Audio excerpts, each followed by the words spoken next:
নমস্কার বন্ধুরা, welcome to cooking with ইচ্ছে। আজ আমি একেবারে ঘরোয়া উপাদানে একটা পনিরের রেসিপি আপনাদের সাথে শেয়ার করব। ঘরোয়া উপাদানে বানালেও এই রেসিপির স্বাদ কিন্তু হবে একেবারে রেস্তোরাঁর মতো। তো এখানে 400 গ্রাম পনির আমি কিউব সাইজে কেটে নিয়েছি। তার সাথে নিচ্ছি দুটো ছোট এলাচ, একটা জয়িত্রী ফুলের অর্ধেক আর একটা শুকনো লঙ্কা। এখন মিক্সারের মধ্যে নিয়ে নেব 10-12টা কাজু। কাজু এখানে আপনি ভাঙা কাজুও ব্যবহার করতে পারেন, আবার গোটা কাজুও নিতে পারেন। অল্প জল দিয়ে এটাকে 10 মিনিট ভিজিয়ে রাখবো। তারপর এটার মধ্যে বড় চামচের 1 চামচ দিয়ে দেবো চারমগজ। তারপর এটা ভালো করে ভিজলে এটার একটা সুন্দর স্মুথ পেস্ট আমি বানিয়ে নেব। এখন কড়াইয়ে গরম করে নিয়েছি 5 চামচ সাদা তেল। সাদা তেলটা খুব ভালো করে গরম করে আঁচটাকে একেবারে কম করে এখন আমি পনিরগুলো এটার মধ্যে অ্যাড করে দেব। আর তারপর পনিরগুলোকে আমি লাইট ফ্রাই করে নেব। তবে এখানে পুরো পনিরটা আমি দেব না, অল্প পনির কিন্তু আমি এখানে রেখে নিয়েছি। এই পনিরটা আমি পরে কিভাবে ব্যবহার করছি সেটা একটু পরে আপনাদের সাথে আমি শেয়ার করব। এখন কম আছে এটাকে আমি ভালো করে ফ্রাই করে নেব। তবে খুব একটা বেশি পনির ফ্রাই করার দরকার পড়ে না, জাস্ট লালচে কালার হলেই কিন্তু পনিরগুলোকে আমি এখান থেকে তুলে নেব। তাই দেখুন কালারগুলো কিন্তু আমাদের অলরেডি চেঞ্জ হয়ে গেছে। এখন এগুলোকে আমি কড়াই থেকে তুলে নেব। আর তারপর যে এক্সট্রা তেলটা থাকবে সেটা কিন্তু আমি কম করে দেব। আজকের রেসিপি খুব একটা বেশি তেল মশলা কিছু লাগবে না, জাস্ট মশলা ভাজার জন্য যতটুকু তেল দরকার ততটুকুই আমি ব্যবহার করব। এখানে দিয়ে দিলাম পনিরগুলো তোলার পরে যে মশলাটা রেখেছিলাম সেই গোটা মশলাগুলো, অর্থাৎ শুকনো লঙ্কা, এলাচ আর জয়িত্রীটা। তারপর সুন্দর গন্ধ বেরিয়ে আসার পরে মিডিয়াম সাইজের একটা পেঁয়াজ আমি এটার মধ্যে অ্যাড করে দিলাম। আর পেঁয়াজটাকে অল্প একটু আমি ফ্রাই করে নেব।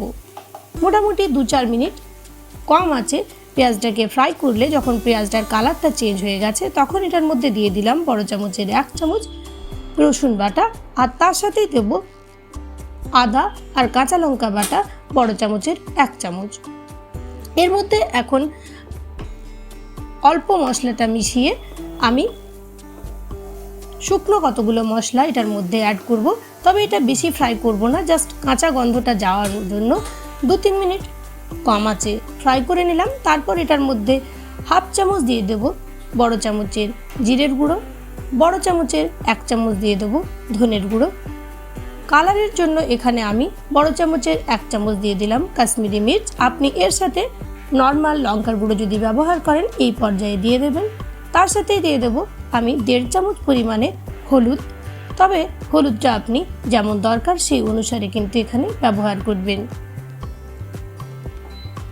খুব একটা বেশি মশলা এটার মধ্যে লাগে না, জাস্ট এইগুলোই।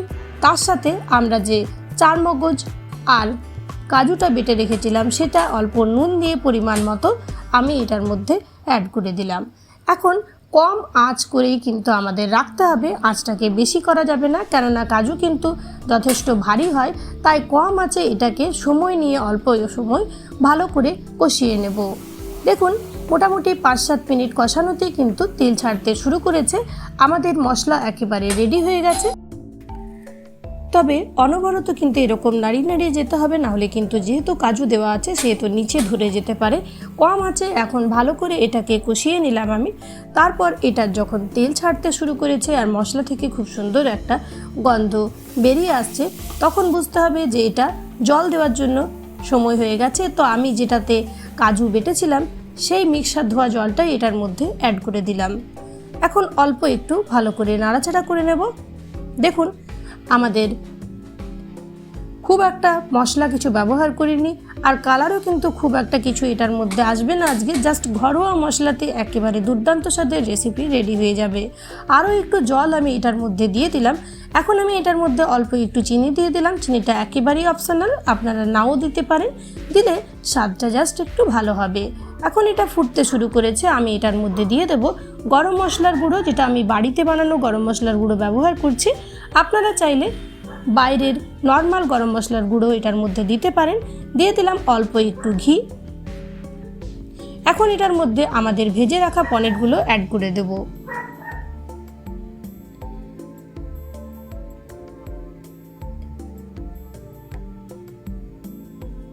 আর তার সাথেই আমরা যে পনিরগুলো কাঁচা অবস্থাতে রেখেছিলাম সেগুলো এটার মধ্যে আমি এরকমভাবে হাতের সাহায্যে ভেঙে ভেঙে এটার মধ্যে অ্যাড করে দেব। এরকমভাবে পনির যদি কাঁচা অবস্থাতে এরকমভাবে দিয়ে দেওয়া হয় তাহলে রেসিপির লুকটা যেমন দুর্দান্ত হয়, তেমনি মুখে যখন এগুলো পড়বে তখন স্বাদটা কিন্তু একেবারে অন্যরকম হয়। তাই আমি যখনই পনিরের রেসিপি বানাই তখনই চেষ্টা করি অল্প পনির না ভেজে জাস্ট কাঁচা অবস্থাতে এরকমভাবে রেখে দিতে, যাতে যখন রেসিপিটা ফুটতে শুরু করবে তখন এরকমভাবে এটাকে অ্যাড করে দিতে হবে। তবে এই পর্যায়ে কিন্তু অ্যাড করতেই হবে, না হলে কিন্তু মশলাগুলো এই পনিরের মধ্যে ভালো করে ঢুকবে না।